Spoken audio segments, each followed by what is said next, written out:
What's up guys, new aquarium, new scape coming in this video, stay tuned.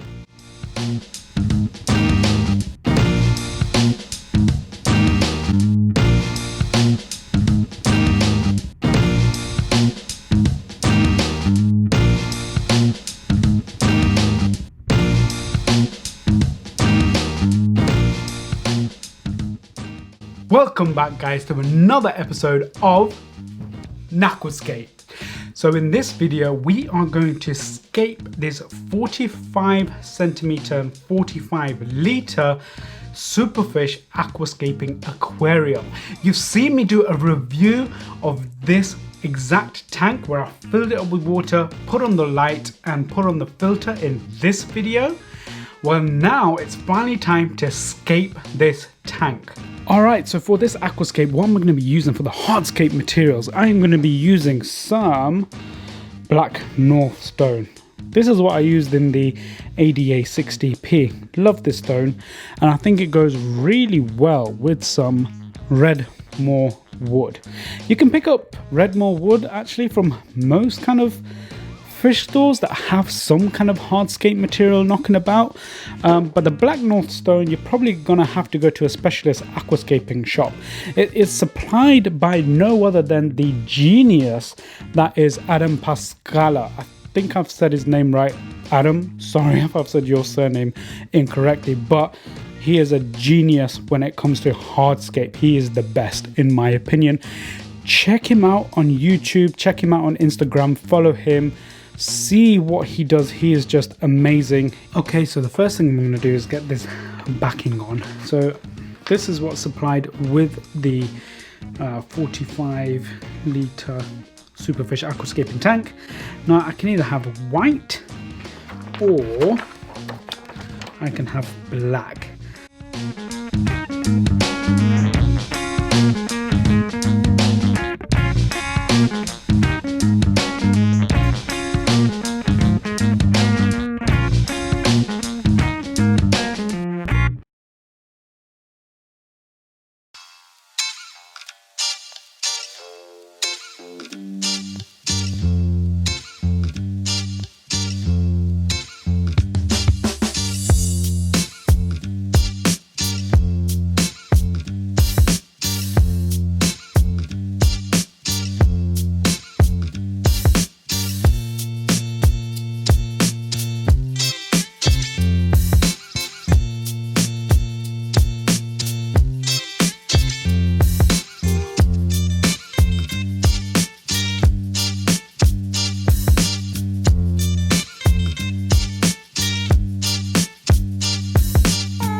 Okay, so that's the wood gone in. What I've gone for is just off center. I wanted this kind of convex shape here. I wanted some thick pieces wood at the front, thin pieces at the back. What I need to do now is just add the rocks in here. I don't want to glue stuff down. Again, this is supposed to be a quick, easy yet effective scape. I just want to place the rocks in strategic places so it locks all of this structure down. Put some rocks at the front as well, and basically that will be the hardscape done.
Okay, so now I feel like the hardscape is done.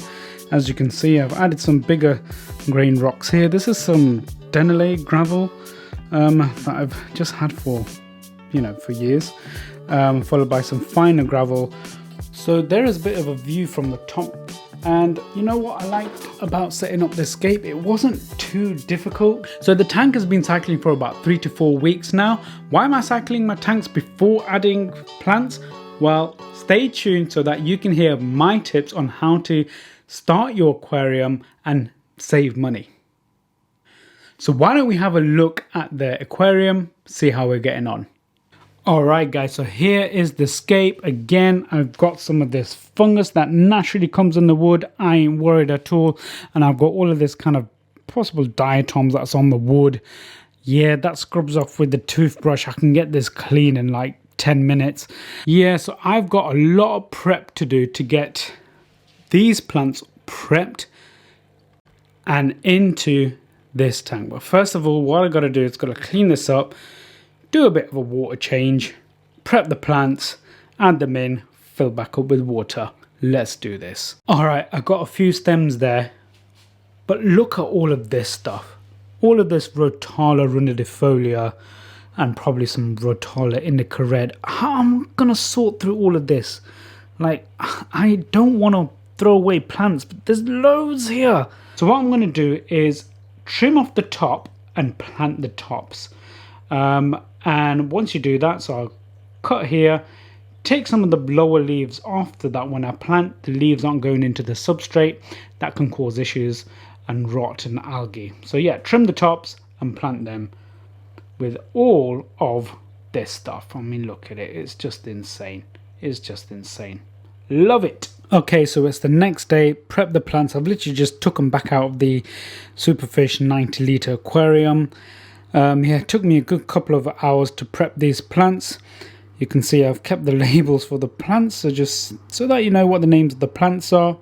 Rotala rundifolia, the limnophilia, and the lysimachia.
Alright guys, so there is the scape with the moss. I think I'm gonna leave it at that. So you can see, you know, along here, put the moss there. You saw that on shot, but I also added some there, along there. Any kind of branches which is mainly exposed to the light, that's where I added moss. I was thinking about adding some to the rocks as well, but you know what? I love this rock. It's called Black Northstone. I love it. I can't get enough of it, but you know, I do want to use some different rocks for different scapes, just so that, you know, you guys don't get bored, and obviously I don't get bored as well. So yeah, let's have a closer look at this. All right guys, so here it is. Here is the aquascape, complete. let's flood this with water. Obviously, you know, stuff like this looks quite unsightly because you see all the white marks, but you just got to be patient and let the moss grow. So let's see how we get on with this scape. Let's get this thing filled up with water, shall we?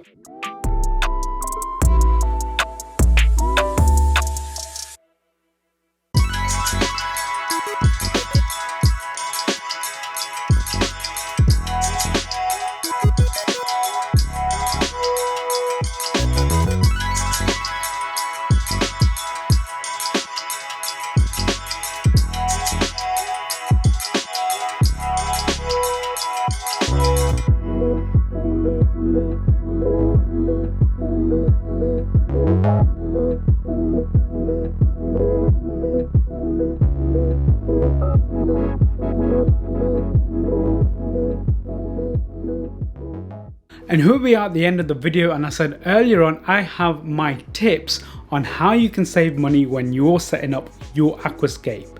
So my biggest tip is let your tank mature with the substrate and the hardscape.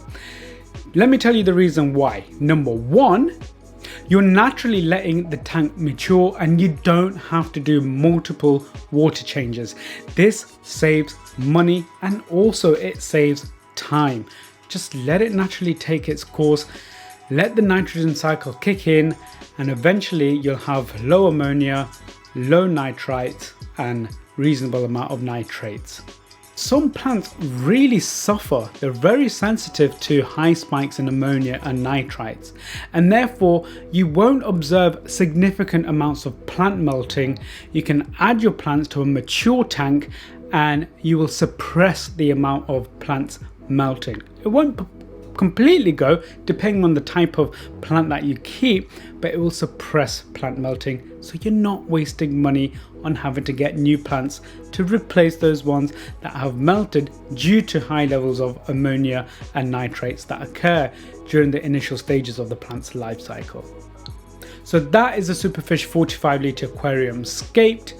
New videos coming out on new scape. Subscribe, hit the bell so you don't miss out on that. And I'm also going to be doing some videos on some little experiments here in the studio on how some of your hardscape can affect the water chemistry of your aquarium, and maybe it's best not to use some of these hardscape materials when you're first getting into the hobby. Stay tuned. Until then, ta-ra.